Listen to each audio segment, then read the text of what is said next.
Budget గురించి మాట్లాడుకోబోతున్నాం. మనతో పాటు గోపాలకృష్ణ గారు జాయిన్ అవుతున్నారు, వ్యవసాయ రంగ నిపుణులు. ఆయన ఒకసారి మాట్లాడదాం. నమస్తే గోపాలకృష్ణ గారు, సాక్షి స్టూడియోకి వెల్కమ్. సో బడ్జెట్ కి సంబంధించి ఎలాంటి అంచనాలు ఉన్నాయండి వ్యవసాయ రంగానికి సంబంధించి?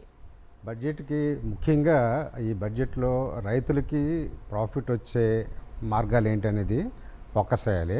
అందులో మెయిన్ థింగ్ ఏంటంటే ప్రైస్ సపోర్ట్ సిస్టమ్, అంటే రైతులకు వచ్చే ధరలు, దానికి మద్దతు కొన్ని ఐటమ్స్ ఉన్నాయి, అవి కూడా ప్రొక్యూర్మెంట్లో పూర్తి కావట్లేదు.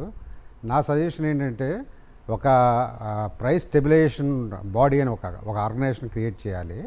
క్రియేట్ చేసి వాళ్ళు ఎక్కడ రైతుకి బిలో రిక్వైర్డ్ ప్రాఫిట్ కన్నా తక్కువ వచ్చే ఏ ఐటమ్స్కి, అంటే ఏ ఐటమ్స్కి వాళ్ళకి ఎలాంటి ప్రాబ్లమ్స్ వస్తాయో చూసి ఆ ప్రైస్ స్టెబిలైజేషన్ ఫండ్ ఒకటి క్రియేట్ చేస్తే, దీని ప్రకారం ఏ రైతుకి ఈ దేశంలో ఈ వ్యవసాయంలో ఏ విధమైన లాస్ లేకుండా ఎప్పుడు ప్రాఫిట్ ద్వారా వెళ్ళేటట్లు చేయడానికి చేయాలి.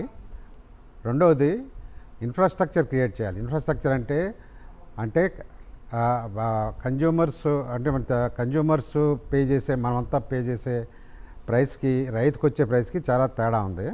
ఈ తేడా తగ్గించడం కోసం వాళ్ళు ఒక మధ్యలో ఇన్ఫ్రాస్ట్రక్చర్ ఇన్ బిట్వీన్ ట్రాన్స్పోర్టేషన్ కానీ, వేర్ హౌసింగ్ కానీ, కోల్డ్ వేర్ హౌసింగ్ కానీ లాసెస్ పోడాగా ఇంచుమించు ఎస్టిమేషన్ ఏంటంటే మా రైతులు ప్రొడక్షన్ చేసిన దాంట్లో 30% వేస్ట్ అయిపోతుంది వేరే వేరే విధాల వలన. ఆ వేస్ట్ కాకుండా తగ్గించడం అన్నది ఒకటి. రెండోది ఏంటంటే క్విక్గా కన్జ్యూమర్ దగ్గరికి వెళ్ళి డీలేయరింగ్, ఇన్ బిట్వీన్ లేయర్స్ తగ్గించి డైరెక్ట్గా వెళ్ళడం వలన, కన్జ్యూమర్ దగ్గరికి వెళ్ళడం వల్ల ప్రైస్ రిలేషన్ బాగుంటుంది.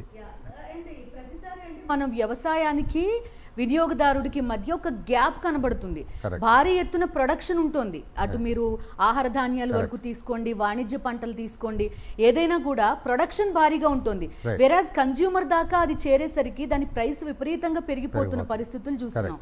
దీనికి ప్రభుత్వం నుంచి ఏమన్నా జరగాలి, అది ఏంటి అంటే ఏం చెప్తారు? అదే ఇన్ బిట్వీన్ అంటే వాళ్ళకి వీళ్ళకి తేడా ఏంటంటే మధ్యవర్తిని ఏం చేస్తారంటే ఇన్ఫ్రాస్ట్రక్చర్ క్రియేట్ చేస్తారు, transport facilities, warehousing facilities, అవన్నీ చేస్తూ మార్జిన్ ఎక్కువ పెట్టుకుంటున్నారు వాళ్ళు. అంటే రైతుకు వచ్చే ప్రాఫిట్ కన్నా మధ్యవర్తుల ప్రాఫిట్ ఎక్కువ ఉంటుంది. ఇప్పుడు దాన్ని తగ్గించాలంటే ఈ ఇన్ఫ్రాస్ట్రక్చర్ క్రియేట్ చేయించాలి గవర్నమెంట్ నుంచి. గవర్నమెంట్ డైరెక్ట్గా చేయొచ్చు, లేకపోతే ప్రైవేట్ సెక్టర్ని ఎంకరేజ్ చేసి బిగ్ కార్పొరేషన్ని ఇన్ఫ్రాస్ట్రక్చర్ క్రియేట్ చేసి ఆ గ్యాప్ని తగ్గించాలి. బాగా తగ్గించడం వలన ఆటోమేటిక్గా ఇప్పుడు ఏమవుతుందంటే రైతుకి డబుల్ ది ఇన్కమ్ అన్నారు. డబుల్ ది ఇన్కమ్ అంటే ఆదాయం డబుల్ అవ్వడం అని కాదు, మనకు వచ్చే ప్రాఫిట్ డబుల్ అవ్వమని. ప్రాఫిట్ డబుల్ అవ్వడం వలన ఈ స్టెప్స్ తీసుకుంటే ఆటోమేటిక్గా వాళ్ళకి ప్రాఫిట్ డబుల్ అవుతుంది. దట్స్ వాట్ దే షుడ్ దీని మీద బడ్జెట్ ఫోకస్ చేస్తే చాలా ఉపయోగం ఉంటుంది.